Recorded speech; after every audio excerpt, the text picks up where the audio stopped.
What's going on, everybody? Welcome to another episode of the Hold Husband Podcast. I'm your host, Terry Duran. I got both of my co-hosts on the line with me tonight.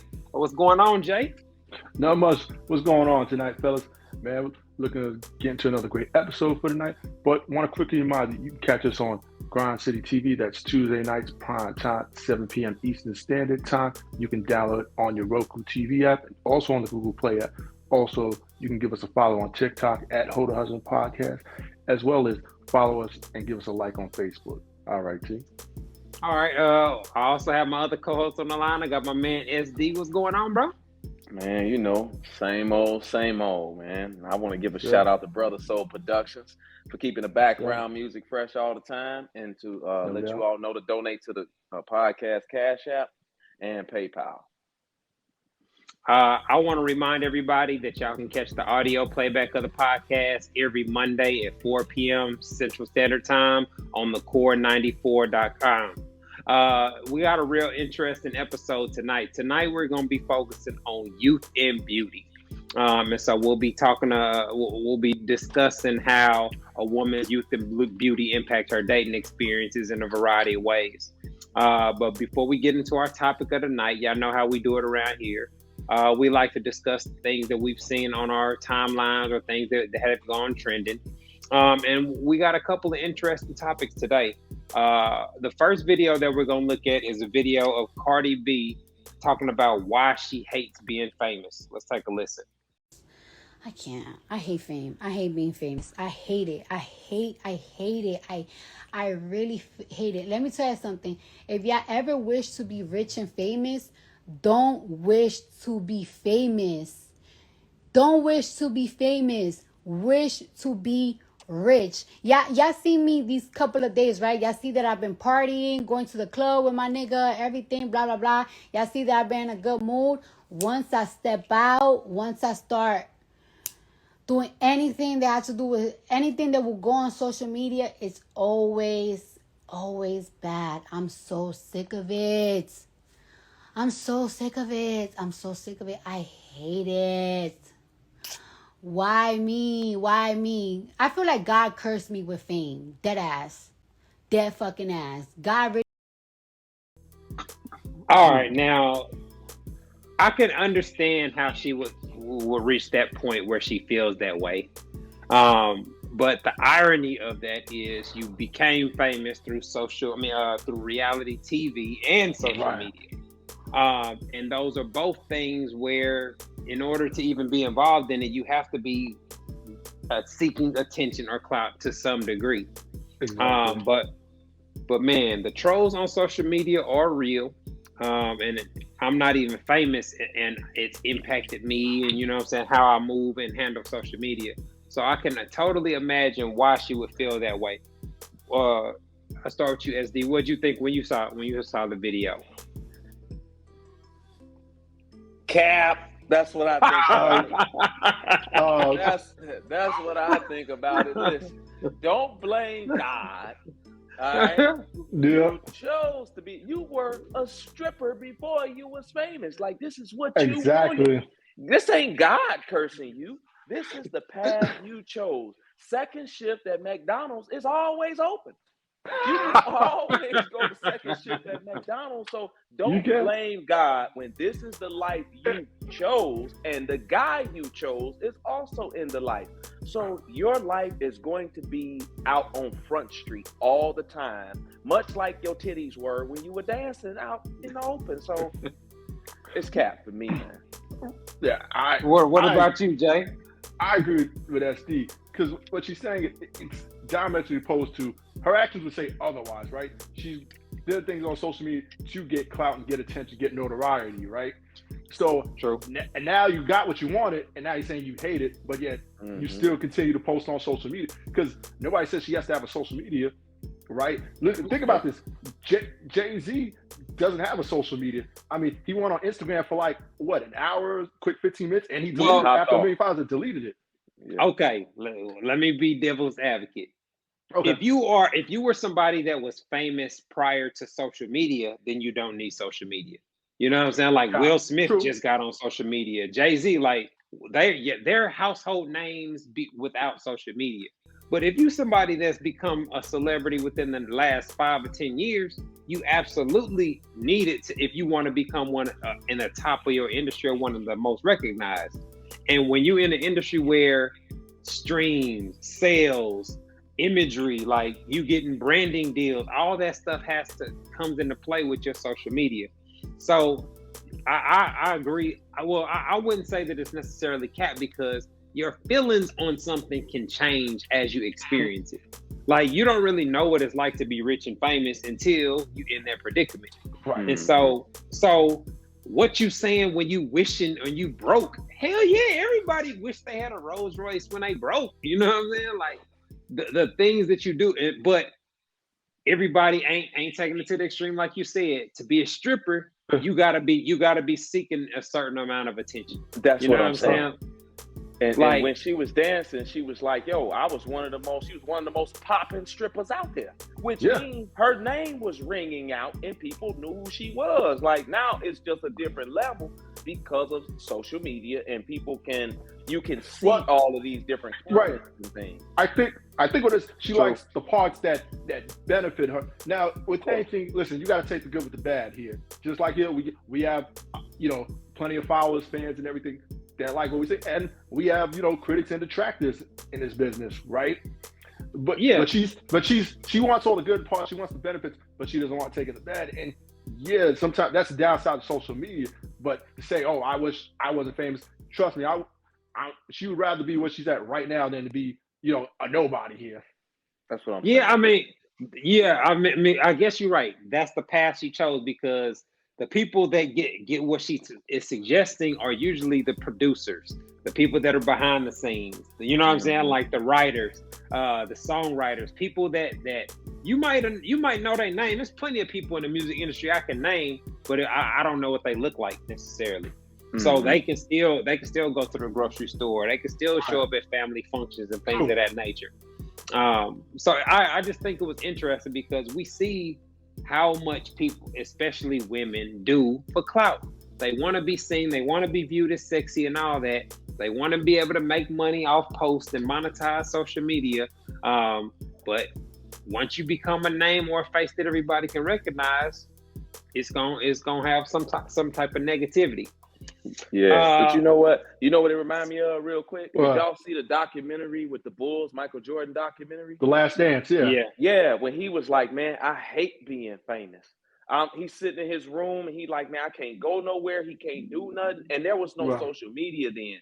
So for Jordan, I would feel for somebody like him, I would feel a little bit more empathy for, because he didn't grow up in the social media era. But somebody who chose to get naked for people and chose to be out there in the open like that, I don't have no sympathy for him. So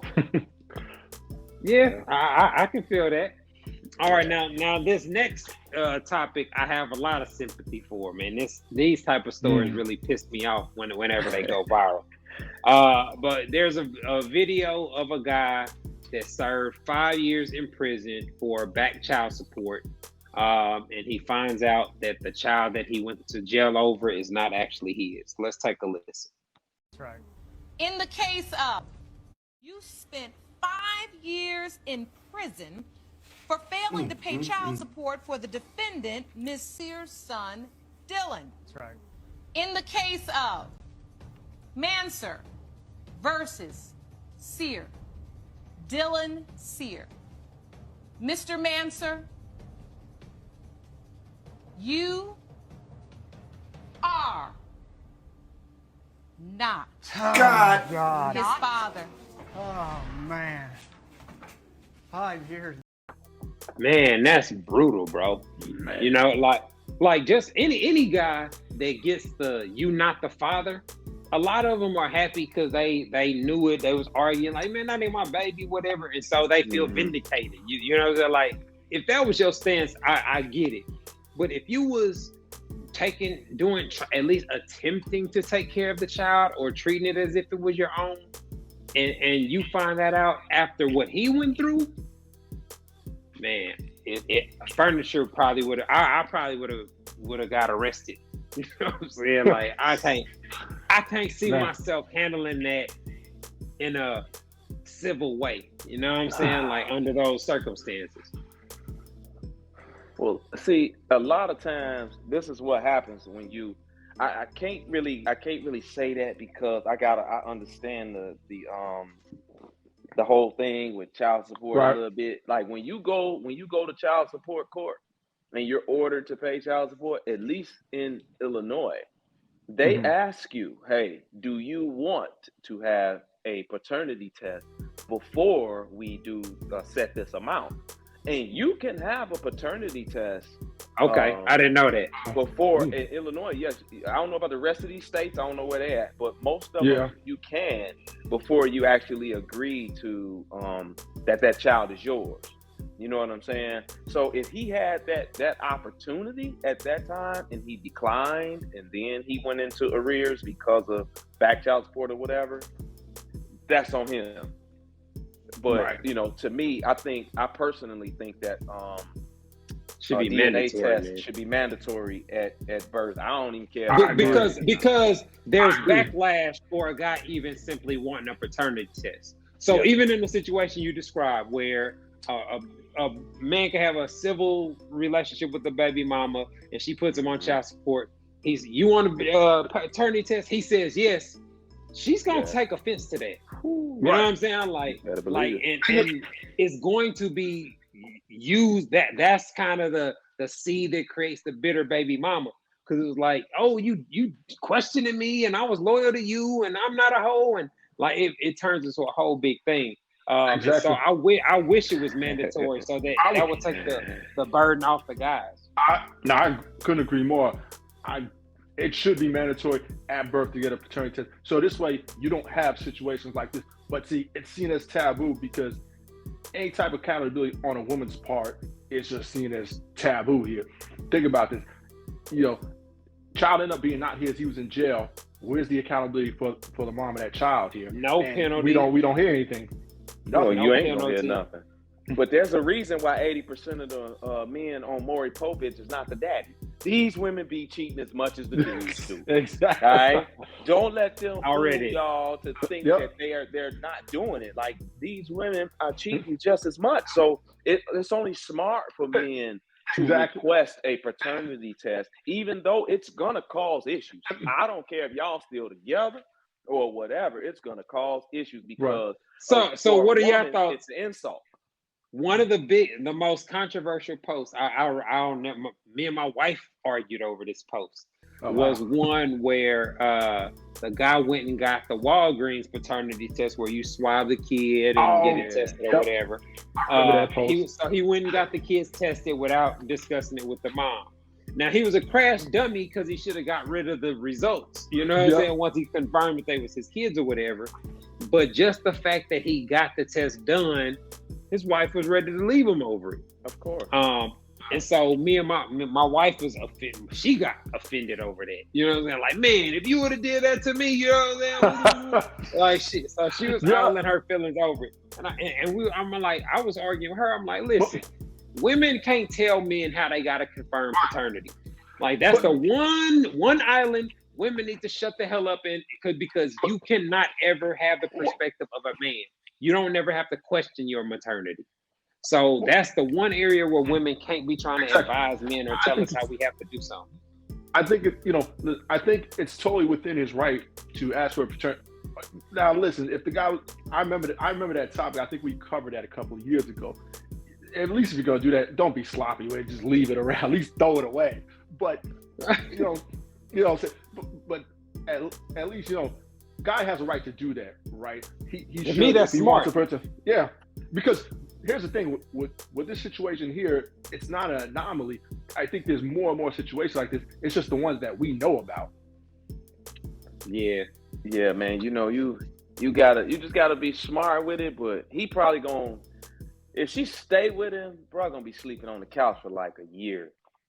You know what I'm saying? You already this love. Because, like I said before, but you know what's funny? But you know what's funny? It's an insult for them, but it wouldn't be if it was their son.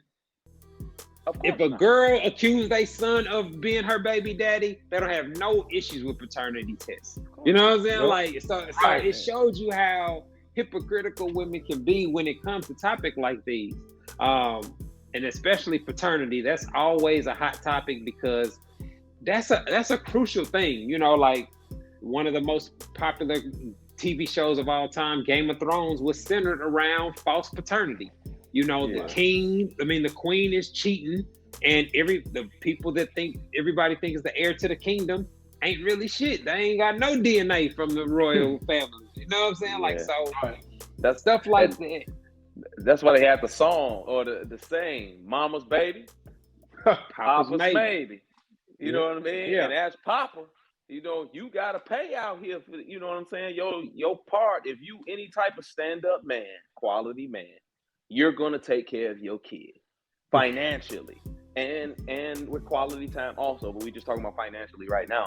And if you're gonna be on the limb for a kid for 18 years or plus, you need to make sure that kid is yours, regardless of what that woman tells you. No question about it. You know, I've seen things happen, man. Where and even if you look up things in like state like Michigan, right? Men are paying child support for kids that aren't biologically theirs because their wife cheated while they were pregnant. Wow. Yeah, I was gonna say their laws say that any child conceived during the marriage, regardless of the paternity. Like, how the hell does a law even get on the books, bro? Give me the 5 years. I'll take the 5 years over 18 years of paying for this little bastard that ain't mine. Give me the 5 years. I'll take 2 years, man. I've been in the gym anyway. Let's do it. Man, that's crazy.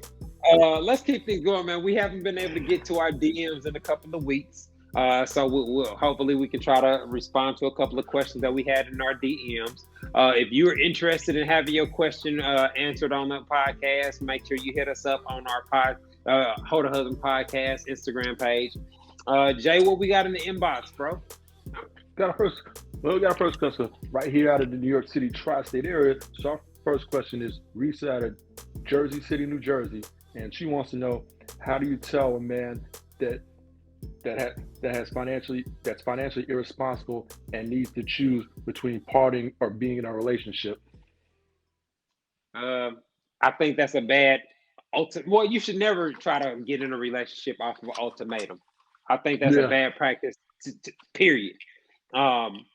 If you were observing that a man's lifestyle and behavior is problematic for a stable lifestyle, it would be bad on your part to put him in a position to choose to be your man.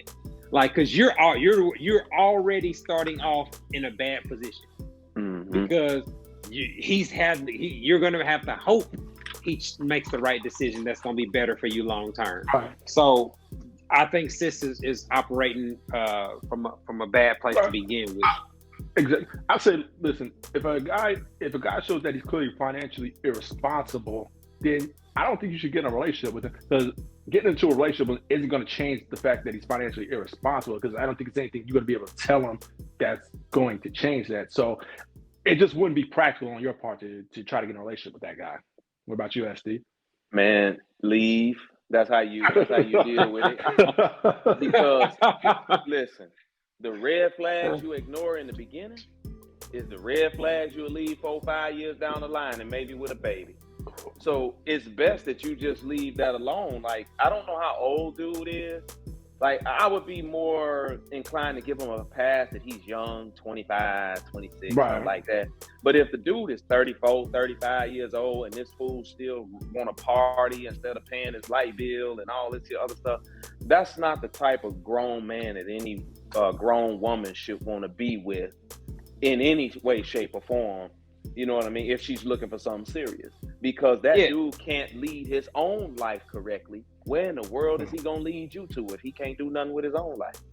And part of being the head of the household or being the man of the house is making the sacrifices necessary to keep everybody's lifestyle, to make sure the needs are taken care of before the wants. And so what she just described is a guy that's the opposite of that.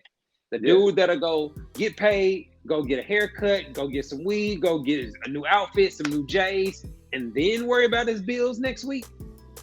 that's not the dude you want to be, you know what I'm saying, trying to build your future or create generational wealth with. Like, because how's he going to handle the life insurance bill? You know what I'm saying? Like the car note. Like, you have to be a damn fool to put yourself in that predicament. And you knew that that's the type of dude he was. And so that's a no-brainer to me. I mean, and that's how you got to think. Is this somebody you can raise a potential family? You can't do that with somebody who's financially irresponsible. Yeah, and it's not like Terry said, it's not good decision making. You know what I'm saying? Part of being a leader is being logical, being reasonable, and then taking things into consideration and then making the best decision for your family. If you aren't logical, reasonable, and taking things into consideration for yourself, ain't no way, you know what I'm saying, you're going to do it with somebody else under your helm. You ain't built for that yet. You ain't ready. So she should just leave dude alone. What else we got in the inbox, Jay? We got our next question. We got Neely out of the Bronx, New York. She wants to know, should I ask the man I'm dating for a relationship, or should I just let him take the lead? I'm gonna say no. You don't ask a man for a relationship, man. That's almost like proposing, right? Yeah. It's the man. He's the leader. He's gonna lead that relationship. Like, wait on him, because I'll tell you now, when chicks used to ask me certain things back in the day, that means that I didn't want that with you, right? If you gotta ask a man, do he want to marry you? If he want to be in a relationship with you, he's not ready for that with you, or else he'd let you know, right? And typically what that does is it runs a man away, because he's not ready for whatever reason. It could be good, it could be bad. He could have other chicks, or he just might have cold feet and not be ready. But or she could be exhibiting behavior that are red flags. True. But when he's ready, he'll let you know. Anything before that is probably gonna run him away and make him look at you sideways.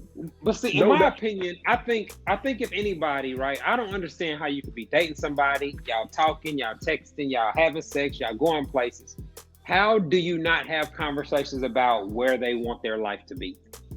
How do you not be watching a TV show and talk about kids or parenting or this and that? Like, those type of conversations let you know where, because if you have a parenting conversation with somebody that don't want no kids, they're like, I don't want no damn kids. You know what I'm saying? Like, they'll express to you what they envision for themselves. And so I don't understand how people can be dating somebody that has a drastically different outlook or long-term relationship goal than they do.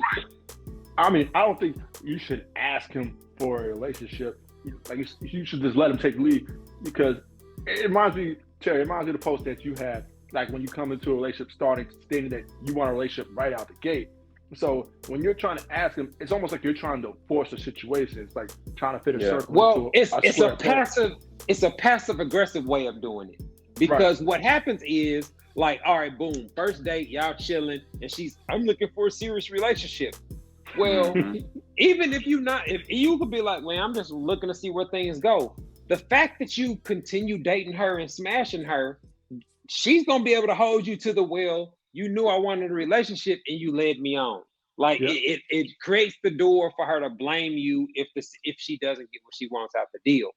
And that's usually the stuff that make you cut a chick off, because they'll start trying to treat you like you agreed to be her man. What you doing? Where you going? Who you with? Let me go through your phone. Like chill.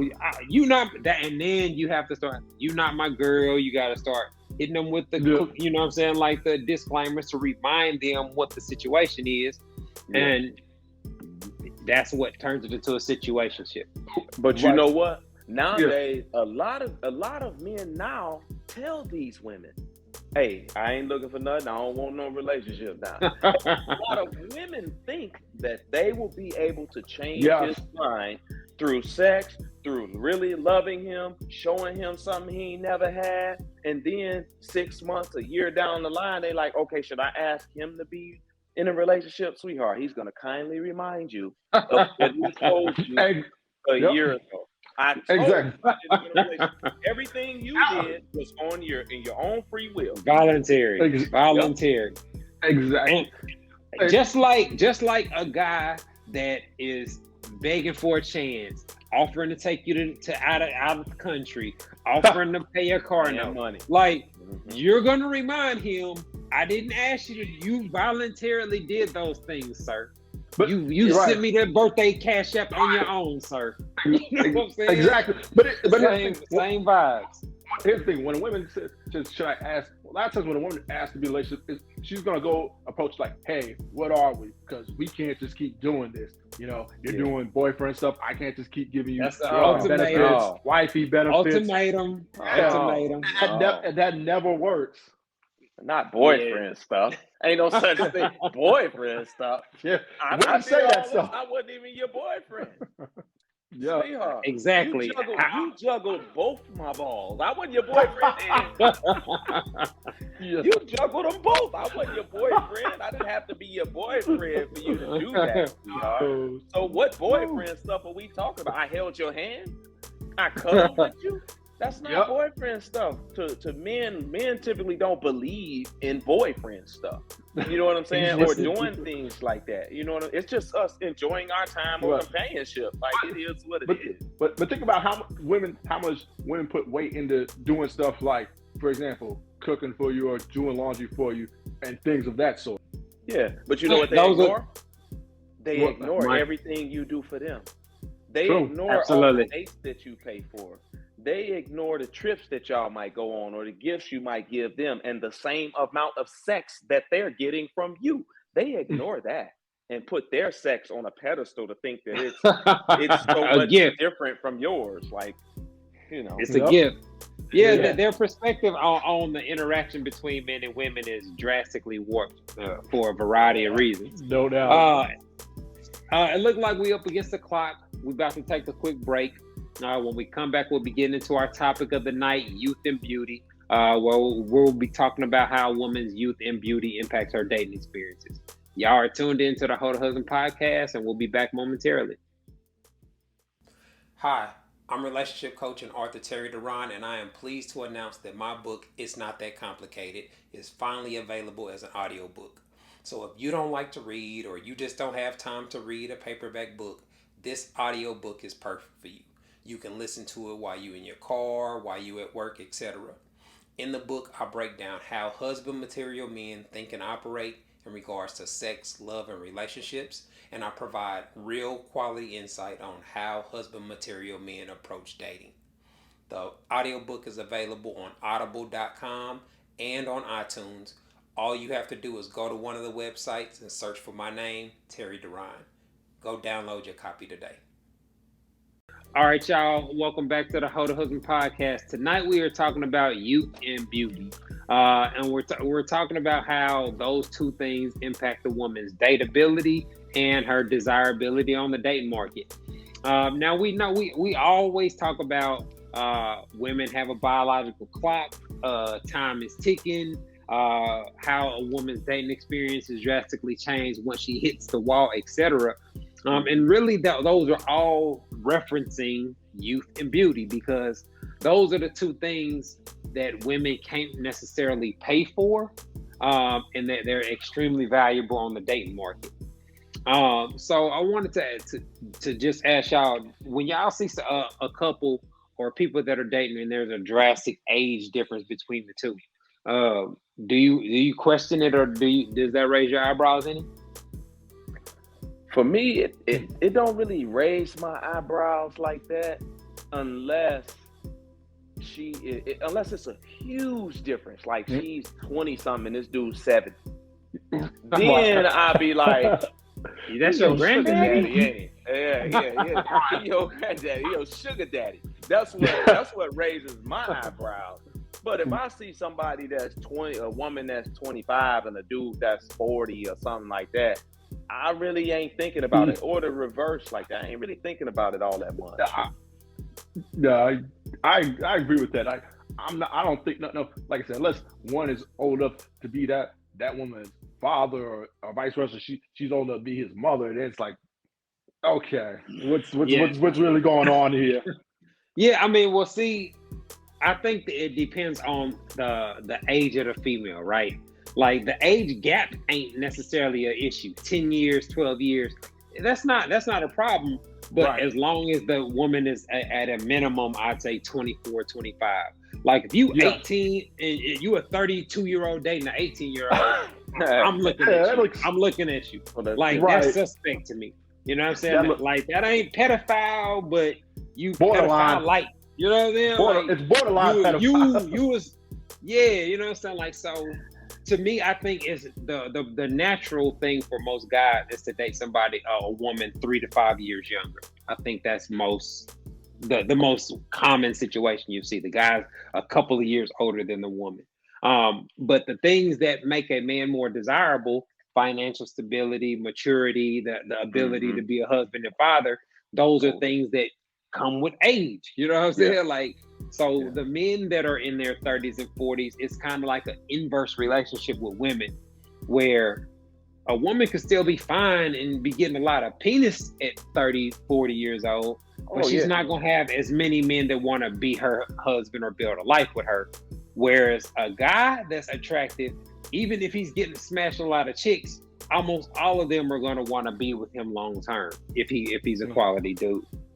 And that's not even the case. Even if she's a quality woman, she's gonna have a bunch of offers for penis and shit. Absolutely. Look at all the you know what I'm saying? It's some pretty 40-year-old women out there. A lot of actors that we know. You know what I'm saying? Out there that's still single. The most attractive ones. Yeah, that's still single, but they got plenty of dudes in their DMs trying to take them to pound. You know what I mean? It's a difference, man. But a woman's, you know what I'm saying? A woman's value is the highest in the dating market only is what I'm talking about. Yeah. When she's younger, according to men. And men's dating value is low when we're young. Right. But according to women. But you know what? Not just that, as far as women being more attractive when they're younger, right? That's biology. Biology would say that they're the most attractive when they're in their 20s. You know, they're the most physically attractive. Physically fit. But see, I mean, well, to me, when I think about the age, like, the physical is different. Obviously, when they're younger. But with the generation now, the mindset and the skill set of the 23-year-old now, I don't think they built to be wives. Their mentality, their priorities, the way they go about things, it's not conducive to long-term success. So I married my wife at 22, but she was built different. Like her mentality and her perspective on running the household is old school. You know what I'm saying? It was a different time too. Yeah. No social media and all that too. So you know, it was a different time. So I get what you're saying. But these women now, you're right. You're absolutely right, dude. It's not all of them, but a majority of them aren't built to be wise. They aren't raised to be that way. Yeah, right. And Kevin Samuels always says this on this platform where he's talking about the modern women, where they want all these husband benefits. Gotta pay for everything, do everything, provide and all that, but don't want to do anything a wife's supposed to do. Like just simple things like cook, clean, do laundry, take care of the stuff within the house. Yeah, exactly. Out here dating, one thing that I recognize a lot is that women, of course, want a more traditional man, right? And when they say traditional, they really talking about the money part. Money. That's really exactly what they're talking about, right? Do like my grandpa used to do. Pay all the bills. Yeah, but on the flip side of that, they not talking about the traditional part that your mom and grandma used to play. They can't play that role because they weren't raised that way, and they don't want to do it. They see that as more of a slave. Like, oh man, what? I'm cooking and cleaning? I'm more than cooking and cleaning. I got a degree. I got my own job, which is understandable. So they don't want to play that role. I get it. But the qualities and the traits that those women had back then, being more submissive to a man, these women now, they hate the word, let alone the actions. I think that has a lot to do with historically how men, patriarchy, whatever you want to call it, has taken advantage of women, that they were dependent on men for so long where they couldn't work, they couldn't own property, etc., unless they were married. So a lot of women were forced into marriage in situations like that just out of necessity. And so now it's not a necessity, it's an option for them. But the way that they approach dating and the way that they approach life, it becomes an option that is much, much smaller than they actually perceive it to be. Because a lot of the guys that they want to be married to don't view them as wife material for a variety of reasons. And so when we're having this conversation about the youth and beauty, one of the biggest differences between dating a woman that's 35 or 25 is the woman that's 35 is much more likely to have baggage, much more likely to have kids, a divorce, etc., trauma, no doubt, something she needs to heal from. So if you can get a woman, if she's young, before she's got a warped mentality, before she's spent 7 years with some crazy dude or some crazy situation, I think you have a much better chance of grooming a woman to be something that you can deal with long term.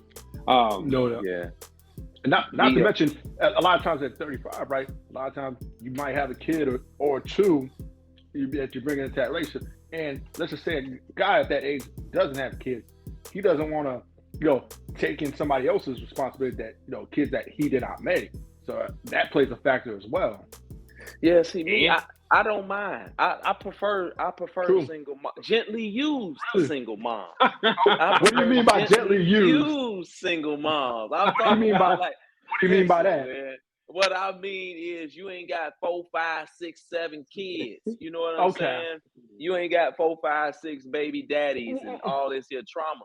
But what's more important to me, but I do like single moms, you know what I'm saying? 1 or 2. 2 is probably my limit. But what's more, what hurts more in the relationship world for me personally is the mental baggage. Not the kids. It's the mental baggage of dealing with so many whole phase men, is what I call them. Different bad relationships, the toxic ways, and then you carry that stuff over into these here new relationships, and that's what you get in a lot of older women that's more stuck in their ways and been through so much trauma that they now carry that over. Whereas with a younger woman, you could probably cut that in half. True. Or about 75% of you catch them at 27, 26, something like that. Well, here's my thing with what's thinking about. If I would look at more so the situation in which she had that kid. I wouldn't really take the thing. Now, if she has 2 kids and 2 different baby daddies, to me, that's a red flag. Now, if she has 1 or 2 kids and she came out of a marriage, I think that's a whole different situation than if she has. Yeah, it all has to be judged on a case-by-case basis. But just overall, just as a woman ages, especially from the 20s to 30s, that's when most women are going to have their children because they have a limited amount of time. And that's one of the biggest differences between men and women. Men don't have that pressure. Men can have babies throughout their entire lives. And as our finances grow kind of almost exponentially from 20 to 40, you know what I mean? A man's in a much better position to be a husband and father in his mid 30s to 40s. And so from especially now that we live in an era where, like, if you a dude that you in your late 30s or early 40s and people are shocked when they hear your age, you should be winning on the dating market because you look 30. So that means if you look like you 35 or in your 30s, then that means you can get with the woman that's in her late 20s if you wanted to. You know what I mean? Like, so your options for being able to get women is drastically bigger when you're a man that's older that still can go to the club and do some of the things, have some of the fun experiences that a lot of women are looking for. This is my time to shine, fellas. Go ahead, MD. No, man. Listen, you absolutely right, man. I mean, I drink a lot of water, people. Drink a lot of water, right? You take care of yourself, man. And as a man, when you're successful at what you do, you're a stand-up dude, whatever, and you look fairly young, you get women from their early 20s up to their 50s, man. It's a huge range of women because most women out here of all ages are looking for you, in essence. And not just you like that, but I'm just saying a man, and not individually, like your yeah. caliber. Yeah. One that checks those boxes. All over the world. It ain't just here in the United States. It's all over the world. They all looking for the same thing. A nice looking man has got his life in order, man. And when you keep yourself together as a man, you kind of got your pick out here. Really, it's really what it was. That's You what just had I to pick think somebody that fits with you. That's what makes it difficult for the single guys these days. It's such a wide variety. It's hard to choose. You know what I'm saying? Like it's like on Netflix. It's hard to choose a movie because you got 10,000 to pick from. Right. And so but it ain't really like that. It's more of the for me. Yes, it's a lot. It's a lot, but it's more of the quality and the chemistry that's the hard part, not the choosing, because you can choose a bad chick, but if the chemistry ain't there, it's not gonna work out. So that's the tougher part, is choosing somebody that you get along with, that you actually mesh with, from my standpoint on this subject. So fellas, what would y'all say are some of the pros that come with dating an older woman, a woman that's 30, 35 plus? I would say number one, a level of maturity. I think for the most part, they have a better level of maturity than somebody. I would say that's 25. They have They should. They should.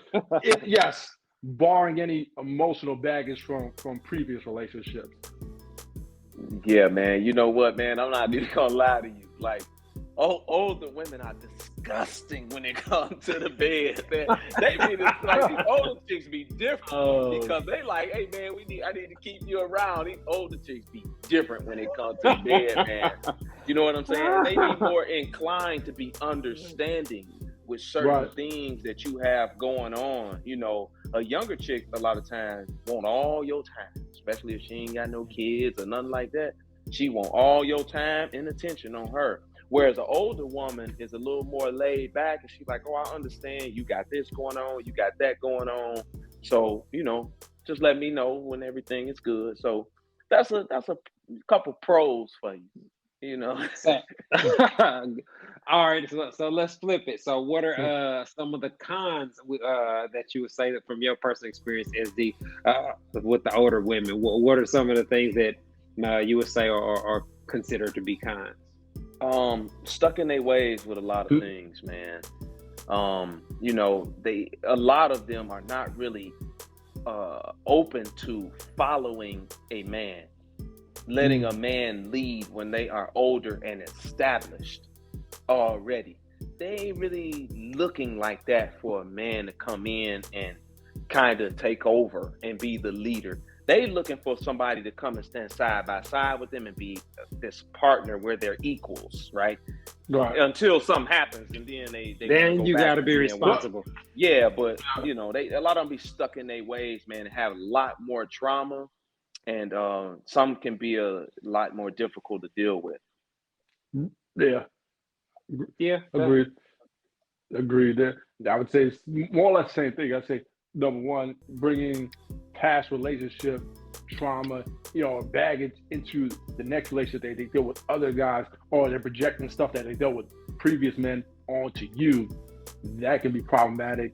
And now, just like you said, a lot of times they can be stuck in their ways, not open to learning new things or anything like that. So, do y'all think that this comes up? I just got to bring it up. I don't necessarily think it's that big of a deal. Body count. As a woman ages and she's going on more dates and meeting more guys, her body count is going to go up. So how much does that come into play in the discussion where you're looking for a younger woman? Like you said, let me use the SZ phrase, the gently used women.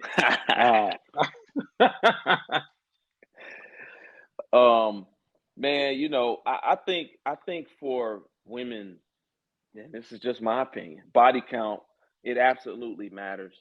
They a lot of women nowadays, because of the looseness with sex and all of that, and the city girls and all this here type of thing, they want to be like men so bad, but we know that mentally They're not built like that. they're not built that way. Most of them. Some of them are, but most of them are not built that way, and they get emotionally connected to a man through the sex, especially if he's moving her kidneys around and pushing her spleen in.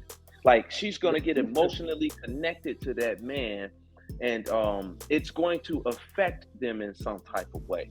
You know what I'm saying? That's why most women can remember the names of the men that they slept with. Yeah, because they're emotionally connected that way. And that remembrance and that emotions that you had tied to that man sometimes comes up throughout the relationship, to where a woman reminisces on these here particular things. You know what I'm saying? And guys do too. I mean, well, not necessarily emotional.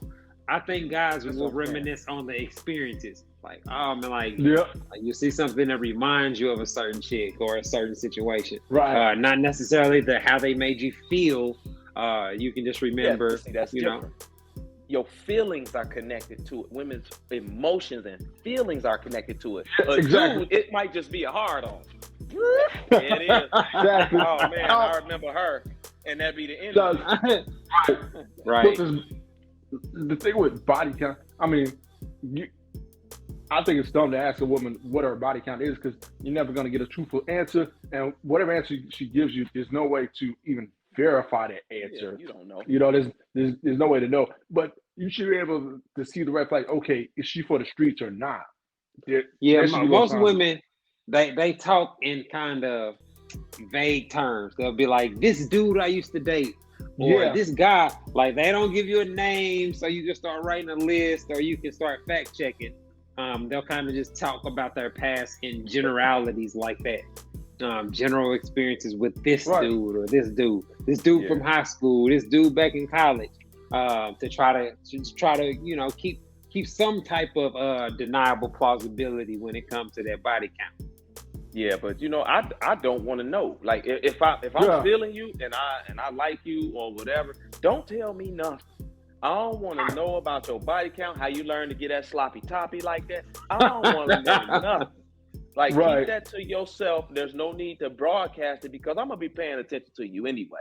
And you know what I'm saying? If you the type of chick that wanna, if you the type of chick that wanna go out with your areolas out or whatever the case, you know what I'm saying? Show promiscuous behavior or talking points on your social media where you like, oh man, I love giving head and sloppy toppy. It's like this, and I make the toes curl and all this. I'm gonna be like, you showing you got too much going on. And that's not the type of woman that I want to be with long term. So, But for short term, you just right. Of course. Well, short term, that's different. you want to see what that, because you want to see what that sloppy toppy is like and all that. But you're not looking long term. She said she had her tonsils removed when she was 22. I need to check and see how far the tonsils was removed. I mean, the women that create that type of vibe, of course they're gonna create that, a casual dating atmosphere. But unfortunately, that's not what they want. Especially, a lot of the women that I see that are in their younger 20s these days, they want to live the Sunday fun day, the brunch party, turn up type of lifestyle that they see on social media, where almost everything that they do is centered around being somewhere in an outfit or looking fly or shining on other hoes, etc. And to me, that's a red flag, because if you really with a woman building a household, life is about more than that. Like, real life comes in front of partying and turning up. Like, sometimes you got to be Sunday cleanup. That's what Sunday used to be back in my generation. R&B's playing, house cleaning is being done, and you know what I'm saying? You're preparing for the week. I think if you're a husband material man, that's going to be much more intriguing or enticing to deal with a woman that can help you prepare for life than a woman that's just inviting you or wanting you to finance her turn up. So I think that's probably the biggest difference between the elderly women, the 35 plus club that are still on the dating market, and the younger women. Right. Yeah, if you go into a club with a chick and she hug all the bouncers, leave that alone. Red flag right there. Leave that alone, man. But let me ask y'all. Let me ask y'all a question real quick. Back on the beauty and all of that stuff, right? Terry, you might not because you got married a little younger, but have you ever bought like a chick a drinks or food or something like that because she was pretty? Just because? Nah. I mean, that's like you just you at the bar you like, hey, they tabs on me type vibe. Yeah, because she was pretty, like in Miami. Oh, that's what I'm. Yeah, I mean, to me, that's one of the perks that come with being single with money now. Right. You can afford. I couldn't have when I was single. I couldn't afford to just be buying. Like if I had to pre-screen you before I'm gonna take you out on a date like that. I get you. But if I was single today with my income now, hell yeah, I'm rounds of drinks. Where y'all going after this? Shit, I can buy rooms now. I can suggest all kind of shit now that I got money to spend. But I was balling. I was dating on a budget, and so that's kind of why my dating strategies were so efficient and so effective. I stayed in my lane. I stayed in my budget. And I found chicks that liked my type of the lifestyle that I was already presenting. And so I didn't have to take you to the 5-star restaurant, but we gonna go eat. We can get some daiquiris. We can go chill. You know what I'm saying? Right. Like you gonna always have a blast. It's just not gonna be the most expensive blast ever. Right. But the youth and beauty, the pretty privilege is real. No, it ain't no fours getting free oil changes at Jiffy. Not at all. It's the pretty chicks getting their drinks. Or even the cook. Or even let's just say you at a club and you have a section. The pretty girls can get into your section. You ain't letting the fours in your section. Bro, I don't know if y'all ever been to Miami, but they don't I've been to Miami. Fours in the club. The fours gotta pay. Yeah, they let the pretty girls in. Yeah, they say, hey, you and you, come on. And they walk the pretty girls in. The ugly girls gotta wait in line. I've been to South Beach Memorial Day weekend out there on Collins Ave. Yeah, no lie. Nah, I ain't never been. I ain't never been to Miami to party like that. My layover was in Miami this morning, but I ain't get to experience it. No, man. But I ain't been in 10 years. But that's how it goes down there. But see, to me, in environments like that, that's where I feel like I'm testing my skill as a man at Kappa Beach Party and these type of events where it's dudes with way more money than me. It's dope dealers out here. It's all these type of dudes. If just regular old me can be pulling hoes out here, I'm on my shit. That's where all my confidence came from. If I'm smashing the chick that the most popular dudes are shooting they shot at, that's the validation I needed. You know what I mean? Yeah. Because I'm not paying for nothing. I'm not enticing her with gifts and money and all those other things. Right. It's an ego booster too for you. When we were in Miami back in the day, man, I would take chicks home. You know what I'm saying? I would take chicks away from the club on a scooter. And this dude just had a scooter. I went to a Rolls Royce to go ride around South Beach. It's 20 Rolls Royces sitting outside of the club, and she hopping on the moped like, and I'm pulling off like, hey man, I'm more authentic than you, and I ain't got on no chain, I ain't got on nothing. I got on a little express outfit in the club, and I'm still getting a chick. Like, come on, man.